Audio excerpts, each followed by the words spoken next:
glass outside, voice inside. We'll be good. All right, this is the legislative briefing for this session's Massachusetts Indigenous Legislative Agenda. We have a slate of 5 bills that we have submitted through the help of our co-sponsors, Representative Christine Barber, Representative David Beal, Representative Brandy Fluker-Reed, Representative Jack Patrick Lewis, Representative Sam Montano, Representative Dave Rogers, Senator Joe Comerford, Senator Liz Miranda, and Senator Becca Rausch. Those 5 bills are as follows. Thank you very much. Thank you so much to our co-sponsors. 5 bills are named as follows: an act prohibiting the use of Native American mascots by public schools in the Commonwealth, H 575 S312. An act establishing an Indigenous Peoples Day, H 3292 S2113. An act relative to celebrating and teaching Native American cultures and history, H 628 S444.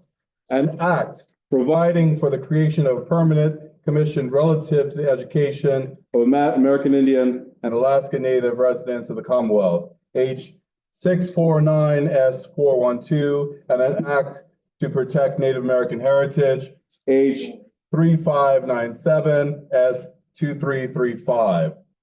Also, we want to thank our partnering organizations, UU Mass Action, who has done a wonderful job. Claire, Carl, thank you so much for your coordination of today, helping our teams get to their legislators. Mass Peace Action is here with us today. The Mascot Coalition, Italian Americans for Indigenous Peoples Day,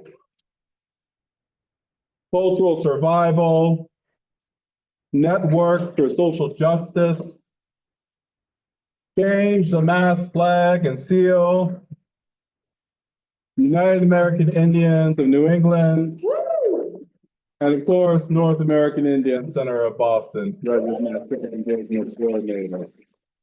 Also, all of the other organizations that have come here today, your membership, we greatly appreciate your support. And of course, this could not be done without the Legislative Information Services and Caitlin Billing from Senator Comerford's office and all staff.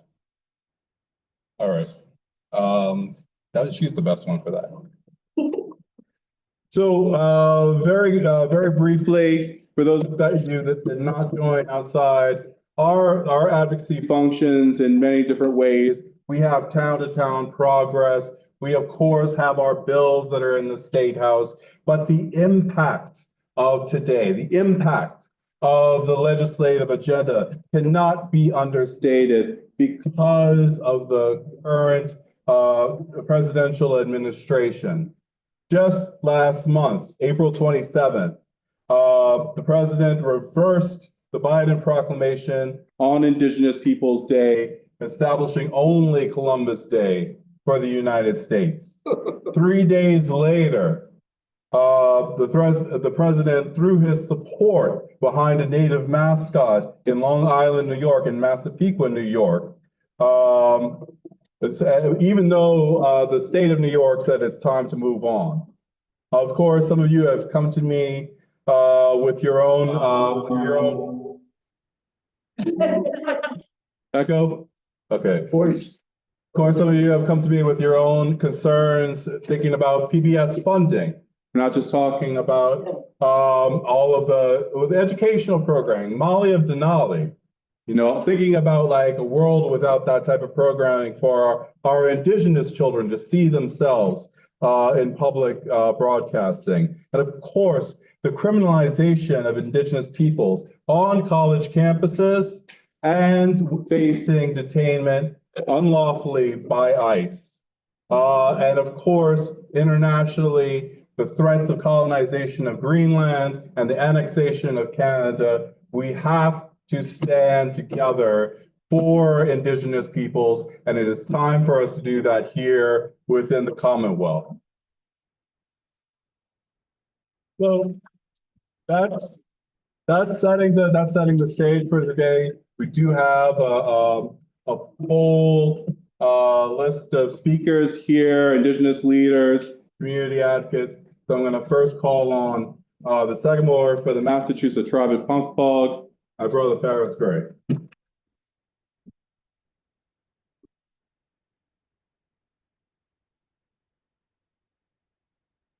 Thank you, Jean-Luc. Like Jean-Luc said, my name is Ferris Gray. I am the Sagamore for the Massachusetts Tribe at Punkpog. Sagamore, rough translation, is basically the war chief, one of two traditional leaders for my tribe. The Commonwealth, the colony, the Commonwealth was named after my tribe, if you were wondering where Massachusetts got its name. And so I want to thank all of our supporters that are here today. You guys are awesome and all the work that you've been doing. And also the leadership. I'd like to thank them too, also for being here. We really need their help. This agenda, Indigenous agenda, is really important. It's not only important to the Indigenous people, not only in Massachusetts, but the Indigenous people that come from elsewhere and live here in Massachusetts. It's important for the non-Indigenous people as well. You know, you would think by the difficulty we have getting all of these things passed, we're asking for something crazy, something that can't be done. Raise your voice. And we're not asking for this huge thing that's a big problem to be done. We're asking to be treated like every other race is treated. And so I have to ask myself a question, because my whole adult life, I've tried to bridge this gap in between Indigenous people and the colonists. Because my teachings tell me that we're all here today, but we all have to work together. And what happened 400 years ago can't be undone. So we have to move forward. But then I see some of the same differences that my ancestors had with the colonists still here. And we are still asking for basically the same thing, to be treated as a human being. So I have to ask myself, what is it about the Indigenous people that brings out the worst in the colonists? What is it about us? Is it because everything was taken from us? We're murdered, land was stolen, everything. Our culture was taken. What is it about us? Are we that threatening to where it brings out the worst in your humanity? The absolute worst. Because no other race here has to deal with this. It's just the Indigenous people. And we ask for something, we're given reasons why it can't happen rather than happen. I mean, even in the school systems with the Mascot, they're breaking their own laws by allowing it to continue, bringing out the worst in their humanity. They're breaking their own laws by allowing it to continue. But still it continues. It should be something that's easy done. Oh, wow, we wasn't even thinking right. We're going to change it. Absolutely. Should be unanimous. But it doesn't, because the Indigenous people, for whatever reason, brings out the worst in their humanity. And so I work towards that, even though I know we have to work together. But I also know that me standing here is threatening because I'm Indigenous, but not because of anything we do or we have done, because we're still here. And the plan all along is to get rid of us, to take everything from us. Their laws were written, the very laws that govern us today were written so they can take everything from us. And it's all wrong. It's not right. It's wrong. And so we're threatening to them because of what they did. But that was 400 years ago. And so it's like I'm in two worlds here. I'm in the world of my ancestors, but I'm in the world of today, here and now. And there's this massive energy inside of me that wants to bring everyone together, to let all of that go, to move forward. But then it's not allowed to happen because we're still fighting for some basic rights to be treated like a human being. I mean, honestly, is that too much to ask anybody for? Is to be treated equally, not special, equally, like you treat the people that you respect, that you honor. So I have to think they still don't look at us as human beings, even though they say they do. They can't. How could they not act on this agenda if they look at us as human beings? They can't. They can't look at us like human. I have to realize that. And so the same differences remain, even though I don't want it to. And I know the people in this room don't want it to. By them not acting and not doing what should be done is proof to all the Indigenous people that that's how they view us. Like it's nothing. They think they're honoring us. If that's their honor, don't show us honor. Just give us this basic right. And you know, it's like this is a battle, even on the way here today, that I battle with every day, these two worlds. What am I gonna say? I was ready to put my fist down and just go crazy. And then, you know, my teacher's like, you shouldn't do that. That's not gonna work. People, you know, they're gonna put their walls up and you can't have that. These aren't the people. The people today are not the people that did these things to our ancestors. They're not. Physically, they're not. But mentality-wise, they're identical. I'm not saying we don't have allies within the legislature, because we do, absolutely. My ancestors had allies also with the colonists. Didn't change anything though. It was support and it was help. But us being colonized was inevitable because the colonists wanted it so and it made it so. And so we're asking to pass these bills. Give us the same human right that you give everybody else. And I've been coming here for a while. I watched Holocaust bills, which is awesome, get passed through no problem. But what about us? I've watched the living standards for chickens. I love chickens. Get passed no problem. But what about us? There's a pattern here. There's a real pattern. It's the Indigenous people that seem to always have to suffer and wait. And it's, what do I tell my children? What do I say to my children that are growing up with this? What do I say to the children that go to these schools, that have mascots, that aren't learning the Indigenous history here? But we learn history about other places, but not here. But still, I battle with these two worlds. I really do. I battle with these two worlds. Because that part of me that's saying, you know, we all have to work together. It's true. We do have to work together, period. We have to. And not with just this, everything. We need to work together. These are not the same people that started this colonization. But then I come to this courthouse, and there's a mural here. I don't know if everyone saw it, of the Tea Party. Huge mural here of the Tea Party. Something that happened a long time ago, but it's here today. To where colonists are dressed up like us, committing a crime. So I have to realize that although physically the colonists aren't here today, that same mentality is alive and well. That they're honoring such an act with, they killed the Indigenous, ran them off, took their land, but dressed up like them to throw tea off a boat. Sounds like a made up story, but it's not. And then there's a mural flying, well, mural that's painted, beautiful mural. It's depicting this act. But we couldn't be Indigenous. We couldn't exist. We're not treated the same. We're not treated equally. So I come to the realization that they must not view us as human beings still today.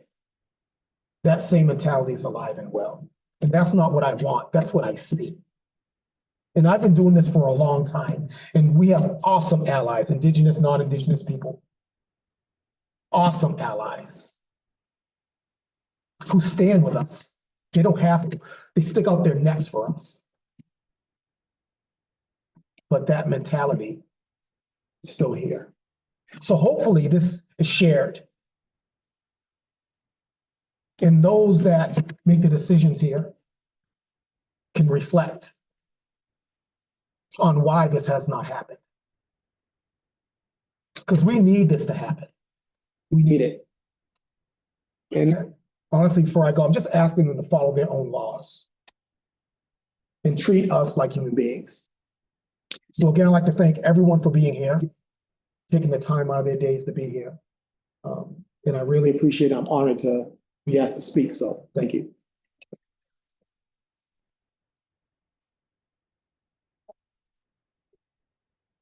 Thank you. Recognize a couple of folks that came through: Senator Lovely, Rep. Uterhoven, Rep. Montaigne, one of our co-sponsors, and Rep. Sangiola, sorry. Thank you. All right, we're gonna move it along really quickly. Next we have the tribal chair for Herring Pond Wampanoag, Melissa Ferretti. We have, is she on Zoom? I am. Okay, there we go. Hi, we all set? Yes. All right. Waniki Sak, Natasuis, Melissa Ferretti, Nutomas, Sikwana Makwapakwet, Natai, Patuxet, Kanatai, born.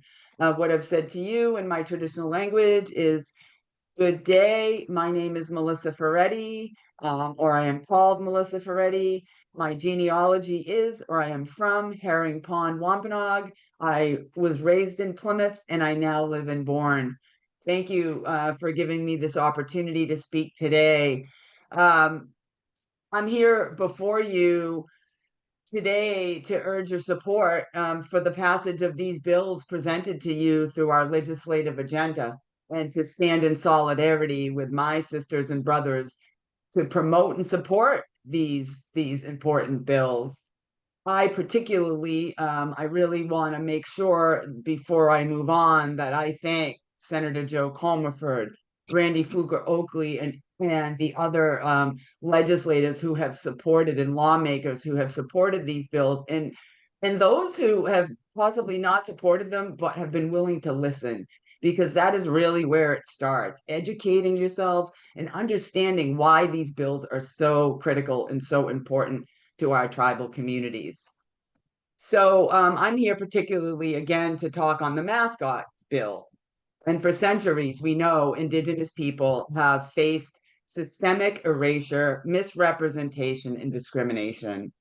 Native American mascots are a modern extension of this historical injustice, reducing our vibrant cultures or stereotypes and reinforcing these harmful misconceptions. Mascots do not honor Indigenous communities. They perpetuate this outdated and offensive portrayals that contribute to discrimination and exclusion. The movement to eradicate Native American mascots is not new.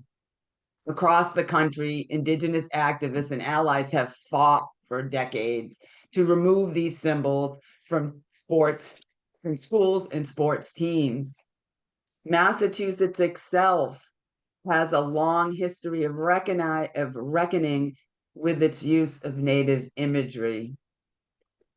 From the redesign of the state seal to ongoing efforts to remove these offensive mascots, some towns have taken the stand, and they have done so. The persistence of these symbols reflect a deeper issue. And that's the failure to recognize and respect Indigenous identities and in these educational spaces. We know research has shown, and we've said this over and over again, that these mascots have a serious psychological and social consequences, particularly for our youth. I myself, raised in America's hometown by an elder of my tribe, know all too well the pain and anguish that you go through trying to self-identify as a Native child. It's a very confusing place when you feel invisible in the own place where you live and that you love so greatly. And Plymouth may not have had a mascot, but there were certainly images that affected the way I remember growing up as a child. So beyond the harm to the Native students, these mascots also misinform non-Native students. They normalize culturally insensitive behaviors, and they foster misconceptions about Indigenous people. Education should be a tool for truth and understanding, not a place for perpetuating stereotypes. Massachusetts is home to a great deal of Native American people. It is our responsibility to ensure that every student, Native and non-Native alike, learns in an environment that's free from racial discrimination.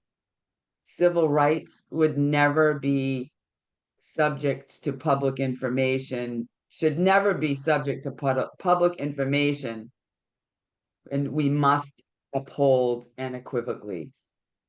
Passing this bill is not just about mascots. Passing all of these bills is critical. It is about respect, dignity, and justice. And it's about ensuring that Indigenous students feel seen, valued, and empowered in their schools. I urge you to take this step forward toward equity and vote in favor of this legislation. Thank you. E Papatana Mu.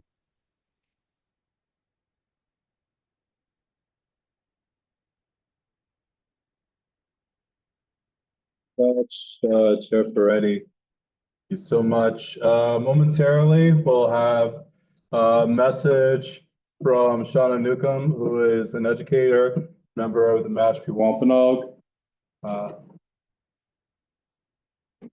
Do we have any other folks that have come through? We're good. Carlos Rios here, our trustee aide and ally. Do we have how many other aides do we have with us here today? Thank you so much for being here.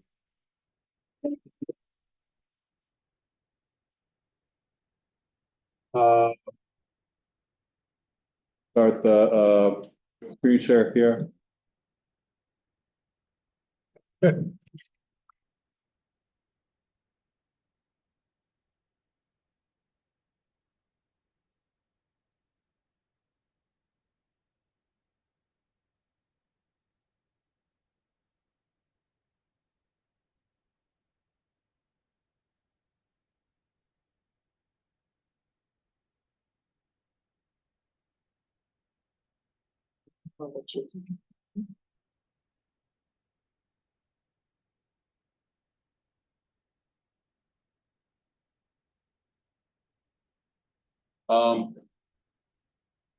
If I don't know if you want to try a couple of things, maybe download it or something. What we'll do is we'll go to the next live speaker, and then try to get Sean up coming back. So with that, I'm going to go ahead and move us along to Brittany Wally, who is our Nipmuc tribal representative, speaking on Indigenous Peoples Day and part of the Mascot Coalition. Record loom log pricing. Login. Get loom free. Embracing Indigenous identity in education glowing star. Shauna Newcomb.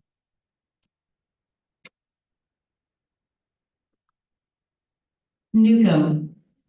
4 days ago. 2 views. I don't. Introduction.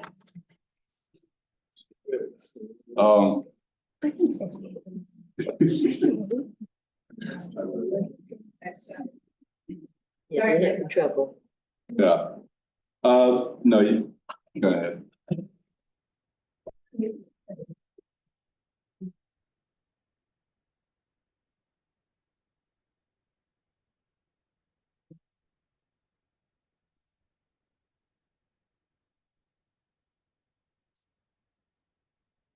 Karapakwani, this is Brittany Piaronapag Wally at Nipmuc. Hi, good afternoon. My name is Brittany Littleleaf Wally of the Freshwater People. I'm here to discuss H3292 or S2113, an act establishing an Indigenous Peoples Day. This bill replaces Columbus Day with Indigenous Peoples Day in Massachusetts general laws. I want to express my gratitude for everyone in this room, legislators, Native representatives, and allies that are all taking time to continue this discussion. Seems that we've been having this discussion broadly since at least the 1970s, so I hope that we are able to finally see it through soon. There are many reasons why Columbus Day should be eliminated from our state. Columbus never even stepped foot in what would become Massachusetts. He did, however, spend time in the Caribbean, and while there, he committed insidious acts against local Indigenous peoples. A pioneer of murder, rape, bodily mutilation, slavery, theft, violent colonization, and ecological damage. Columbus was a forefather of systemic racism and the genocide of the Indigenous peoples of the Americas. I must add that Columbus's actions were echoed here on this land, and here we face a compounded issue of misunderstanding both the history of the Caribbean and local Indigenous history and presence. Establishing Indigenous Peoples Day here in Massachusetts creates a wonderful opportunity to celebrate and educate about indigeneity of the Americas. It helps us to see each other in our humanity, to know each other more deeply, and it allows for a chance to openly and honestly move forward together. A holiday in Columbus's memory does not provide a proper platform capable of conveying all of these truths and complexities. It only helps perpetuate an oversimplified and incorrect version of history, which is harmful to all, Indigenous or not. If one cannot understand this history, you cannot begin to accept it. If you cannot accept it, you cannot reconcile with it. And if you cannot reconcile with it, there is no peace. There is no liberty under a sword or otherwise. Many cities and towns, including my own, have already taken action to change the holiday to Indigenous Peoples Day. And it is time for the state to step up and set the tone for how we get on the right side of history. On our vehicles, we claim to be the spirit of America. And with the current proclamation reversals on Indigenous Peoples Day federally, it's an opportune time to reflect on what the spirit of America is: equality and opportunity for all. As we look back and remember the revolution 250 years in the past, I urge you to consider what we will look like to those 250 years in the future. Hopefully, they will look back on us and be proud of the choices that we made together. So let's choose to pass this bill. Karabadamesh, thank you.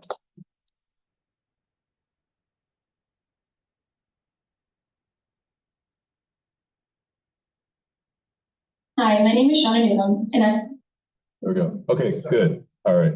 So now we're going to have a message from Mashpee Wampanoag member and educator, Shauna Newcomb.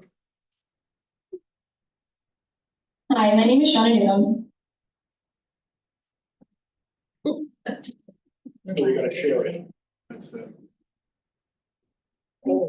Hey,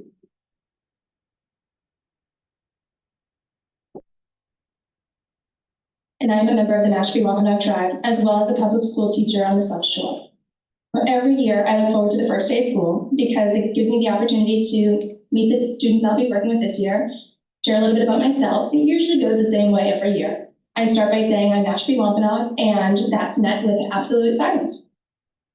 Blank faces. Nobody knows what I'm talking about. I continue. I say I'm Indigenous. I'm Aboriginal to this land. I'm Native American. Nothing. Nothing. I usually don't get any sort of response until I have to mention Disney's Pocahontas. Now, the irony behind all of this is that at the time, our district was the Indians with a Western Plains headdress as our logo and all. So why couldn't these students make the correlation between this idea of what it means to be Indigenous and the person standing in front of them, me, their teacher, who is an Indigenous person? And then I realized that it's because they have the stereotypical image of what it means to be an Indigenous person, thanks to the use of Native American mascots. So because I wasn't wearing this headdress before them, they couldn't accept the fact that I was Native American, or they couldn't see that correlation. Fast forward a few years to 2020, my district actually voted to retire the Native American mascot. I will say that it was met with a little bit of hesitation. I understand. Native Americans definitely understand the importance and the value of traditions. However, I can truthfully say that we've been just fine since then. Our sports teams are still thriving, our academics are still thriving, but most importantly, we've been able to truly foster an environment where all learners are seen and supported. Unfortunately, though, not all districts are as receptive to positive change, which is why we need legislative support. In a state where we advocate, we encourage equality for all learners, it really is a no-brainer why you should support the termination of Native American mascots. Thank you.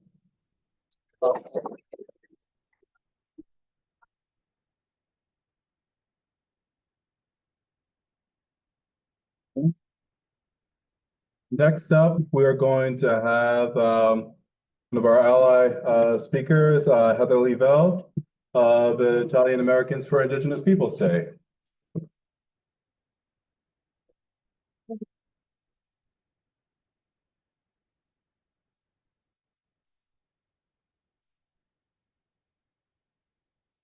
Go a little bit better. Let me just start. Oh, okay. Thank you, Jean-Luc. My name is Heather Lavelle, and I am a second-generation Italian American, and I'm co-founder of Italian Americans for Indigenous Peoples Day. I'm honored to be here among all these incredible Indigenous leaders. Your bravery truly, and I don't love getting up here and speaking, but your bravery truly inspires me every day. Italians for IPD is comprised of Italian Americans from across the Commonwealth who stand in solidarity with Indigenous peoples in our support of the Indigenous Peoples Day legislation and the entire Massachusetts Indigenous legislative agenda. We believe that a holiday that celebrates the resilience of Indigenous peoples is far more truthful and uplifting for all residents of the Commonwealth than one that honors a brutal colonizer. Indigenous people know their history, and we have listened to their voices, which together with first-person accounts and mainstream scholarship reveal the truth of Columbus's horrific acts. The adoption of Indigenous Peoples Day is meant to be a two-step process. First, by rejecting Columbus Day, we acknowledge the real history and the harm done. Second, by replacing the holiday with a celebration of Indigenous peoples, we show our commitment to repair and healing. This two-step process is an important and symbolic gesture. And for this reason, I would like to make it clear that we do not support renaming Columbus Day to Italian American Heritage Day or a joint celebration of Italian American Heritage Day and Columbus Day. This is also what Indigenous people are asking for, and that should be reason enough. IPD must replace Columbus Day as a standalone holiday on the second Monday of October. To those Italian Americans who assert that Columbus Day in some way makes up for the discrimination our ancestors endured, we say that because of these experiences, we should have zero tolerance for oppression of others. Many of our parents and our grandparents who directly experienced ethnic discrimination, including my own mother, she has plenty of stories, understand this fact, and they are proud members of Italian Americans for Indigenous Peoples Day. We recognize that we have a special opportunity as Italian Americans to model love and empathy, and these are two things that are very much needed in today's world. But this is not just about Italian Americans. It's time for all of us who belong to this country's dominant culture to take collective responsibility for our misplaced adulation of Columbus by supporting IPD and the full Massachusetts Indigenous legislative agenda. We all take an important step toward truth and justice, and it's our hope that the Massachusetts legislature and residents of the Commonwealth see this legislation as we do, which is a gift that truly benefits all of us. Thank you very much. Thanks for being here.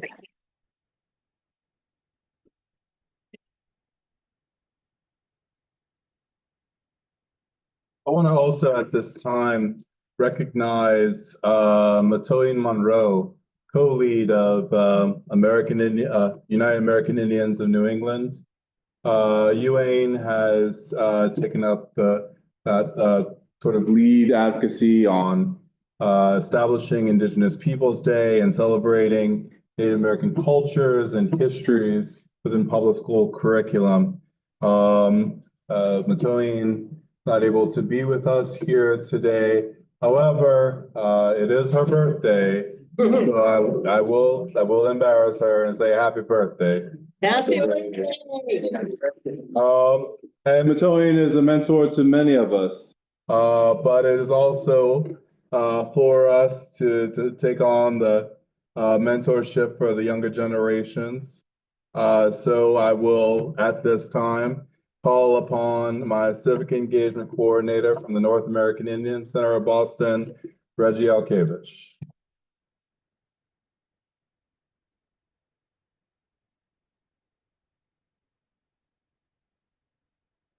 Hi, everyone. My name is Reggie Alkevich. As he said, I am the civic engagement coordinator for NAICOB. I'm Canadian, Inuk, and Haitian, and I use they, them pronouns. I'm here today to speak about the importance of a commission to support our American Indian and Alaska Native students here in the Commonwealth as a younger adult who grew up here in the public schools.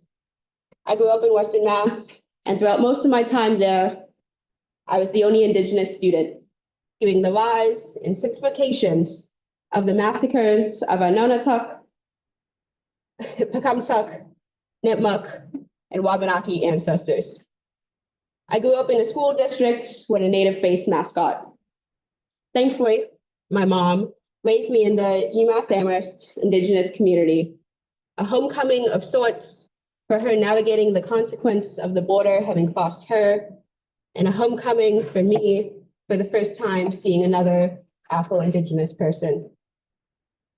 Being Native in that school system meant that I got asked invasive questions and even more damaging self-worth ideals.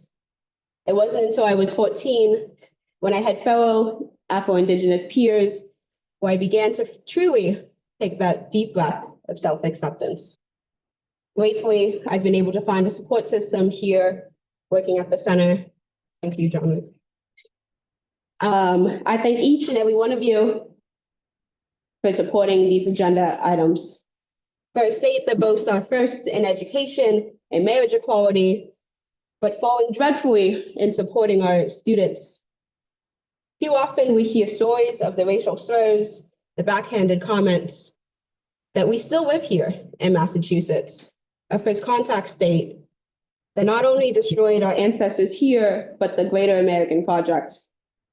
To finally have an entity to track and support our Indigenous young people's educational outcomes will not solve the rest of the issues that we face, but it will show them, it will show us that we as a state are committed to reducing those educational, financial, and literal barriers of safety and support. And it wouldn't truly be me if I didn't lead a chant. And so, city by city, Columbus Day. It's coming down. Thank you. I'm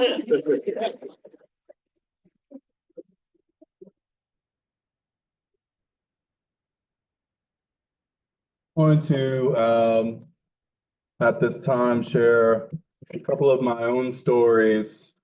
I'm here speaking about protect Native American heritage. Also want to echo some of the sentiments that have been brought up by Shauna Newcomb, an educator, and of course, Reggie talking about experience within public schools.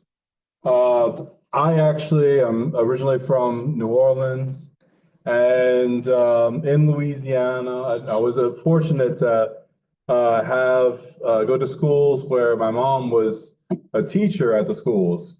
And that fell, the experience was one way or the other, depending upon how whether it's the privacy of the student or whether, you have your mom there. But for us to be there in those schools in New Orleans, I would see her after the school day being confronted by her own peers, my own teachers, saying, you and your family can't be Indian because they're all dead. I would see the racism and the erasure that would happen. And I would see how my own experiences in history classes, why was I struggling so much?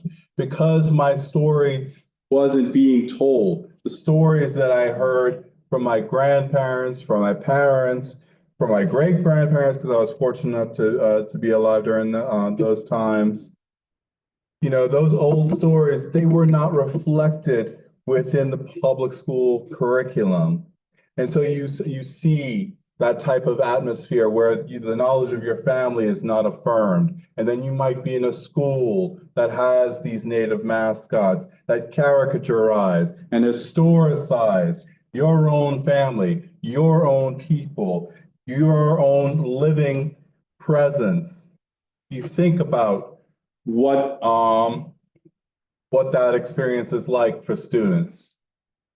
And then for my family in particular, my tribe, we were recognized by the federal government in the early 1980s. But prior to that, we had an ancestral village site excavated, grave robbed. And those sacred objects, those human remains, they went on to become known as the Tunica treasure. They were excavated from Louisiana, and then they were leased to the Harvard Peabody Museum. And then they were bounced around for about 20 years. And during that time, our tribe gained state recognition, federal recognition, and it took all of those political processes just for us to have some kind of political footing to be able to go into court and have the legitimacy to be able to access the proof of we are who we say we are. The legitimacy to claim your ancestors. And so I'm reminded of Sagamore Gray's comments of being treated equally, not special. Now, even after all of that, and then thinking about how that case was foundational to the Native American Graves Protection and Repatriation Act, how did I feel when the Boston Herald called me in November of 2018 to tell me that the Medford Public Library deacquisitioned sacred objects from the Pacific Northwest and sent them to Skinner auctioneers here in Boston?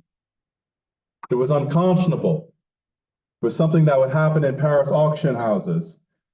How could it be happening here? How could it be happening so long after my own family's experience and having that federal legislation? How could this still be happening?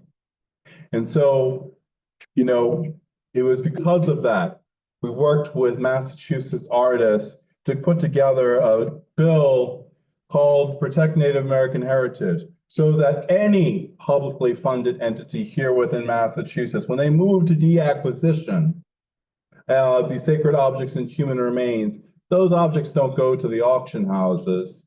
Any publicly funded entity would have to follow the Native American Graves Protection and Repatriation Act. So we're closing that loop. But the protection of our lands, the protection of our ancestors, and that repatriation that needs to happen to restore us, to make us whole, that is still an ongoing process, and it is long protracted, it is long overdue, and we need to stop the theft of our children, of our women, and of our ancestors. So I urge for public school curriculum, for our children to have their stories reflected, their family stories reflected in public schools, and I urge for the protection of Native American heritage. With that, our next speaker is Professor of Sociology over at Springfield College, Laurel Davis Delano.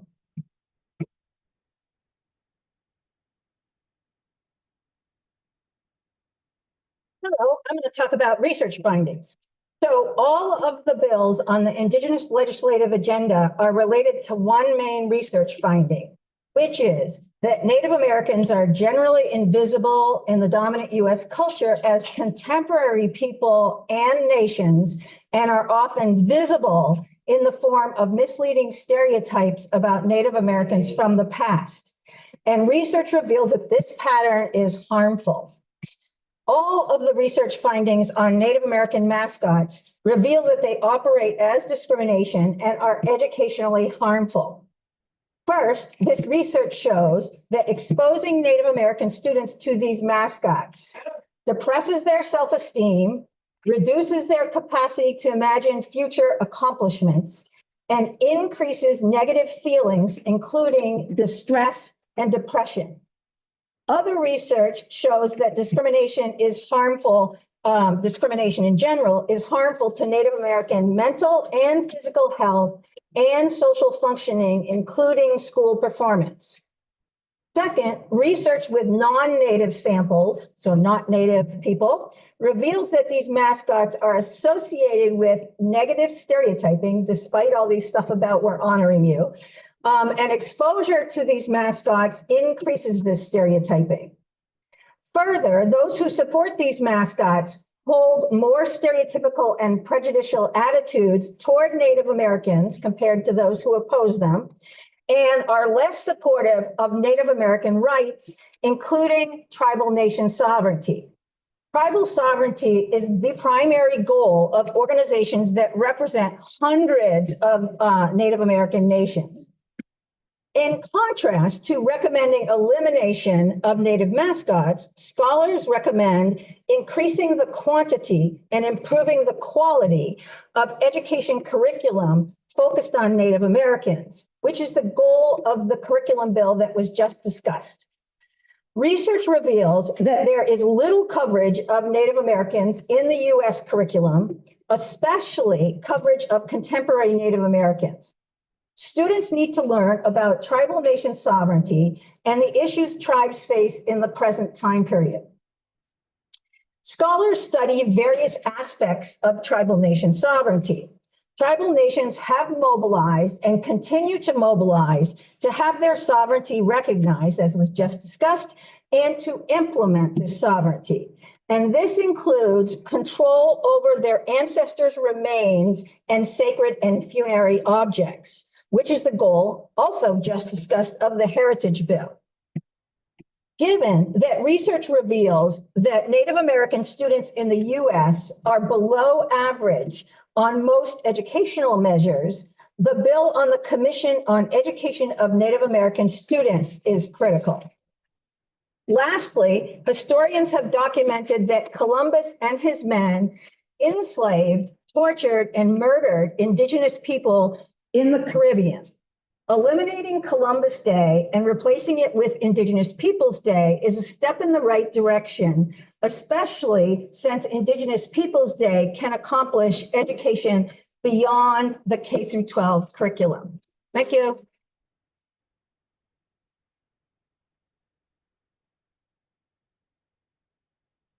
Okay, in our last 7 minutes, first of all, I want to thank all of the offices that sent staff.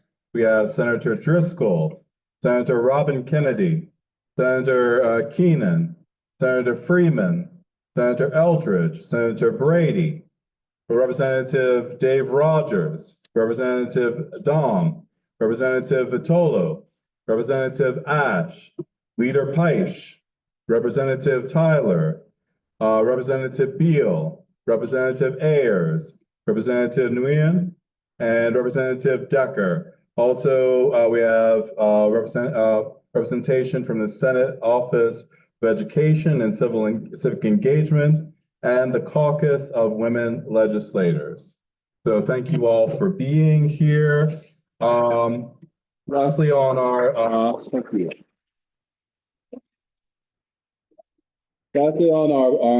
agenda, we have on the Zoom Rhonda Anderson, who will help close us and give us a note on the work that is underway with an update on the Flag and Seal Commission bill that was passed in 2021, and the work still continues. So when we're ready, we'll tee up Rhonda.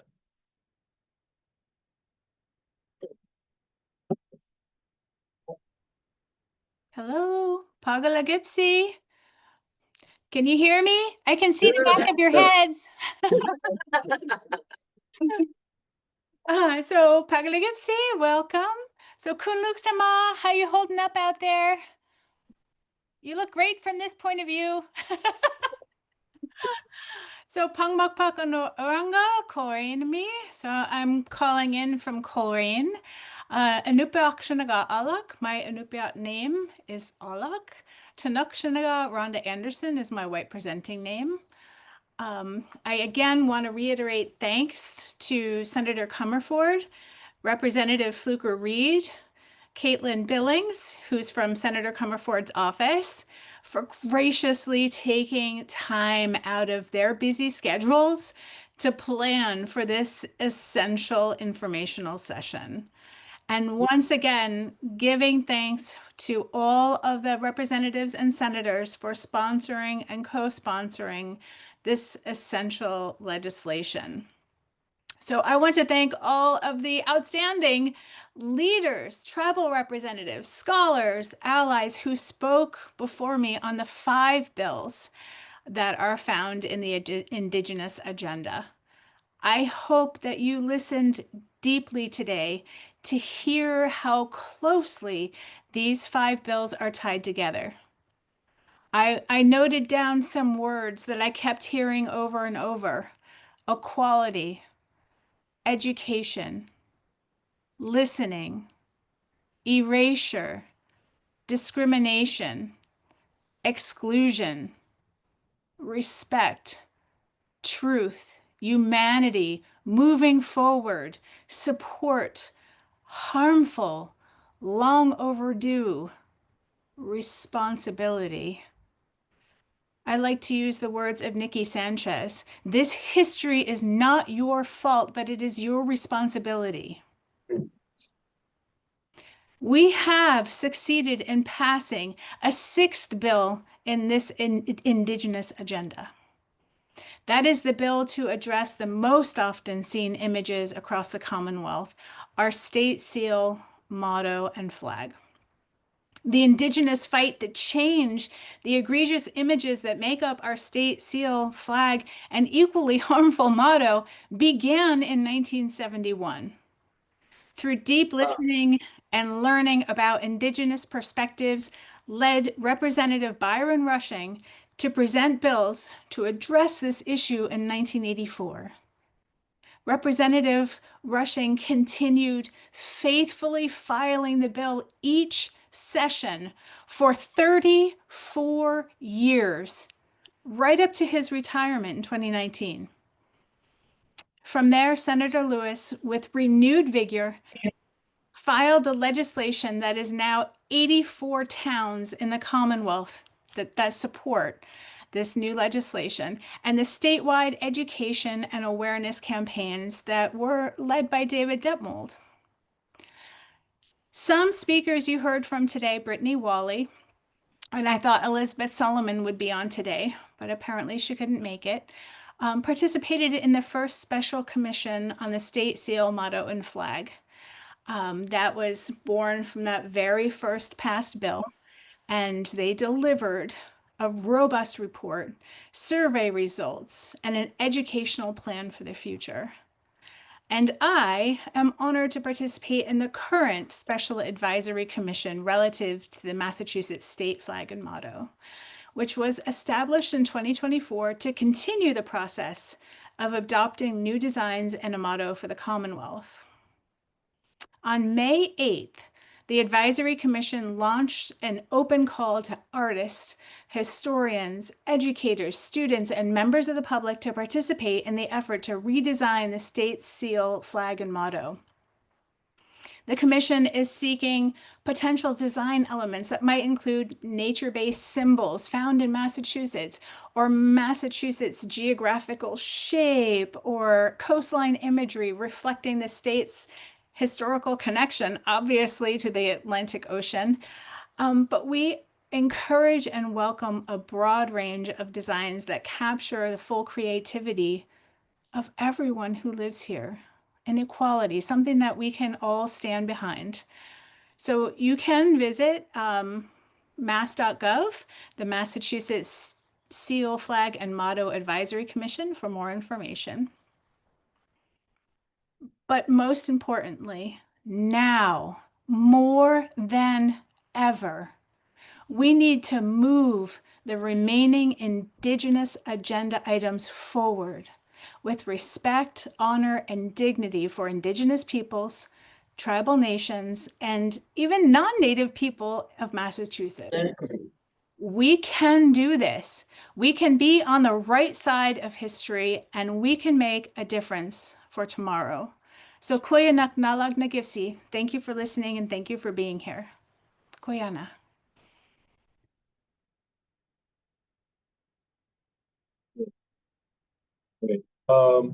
Yeah, so that brings us to close of our program. If we want to